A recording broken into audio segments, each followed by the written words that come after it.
Did you know that some fixtures lose light before it ever reaches your canopy? Redline doesn't. Here's why.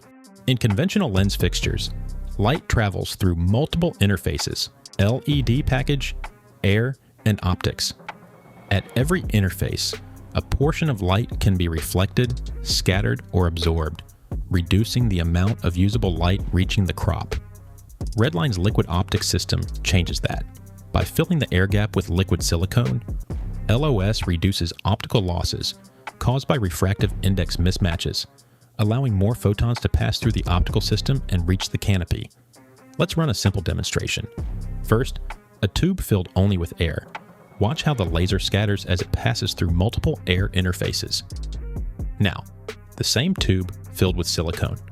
Because the refractive index mismatch is greatly reduced, light travels through with less reflection and scattering. The result? More usable photons delivered to your plants. That's how Redline achieves up to 14% more usable light from the same energy input.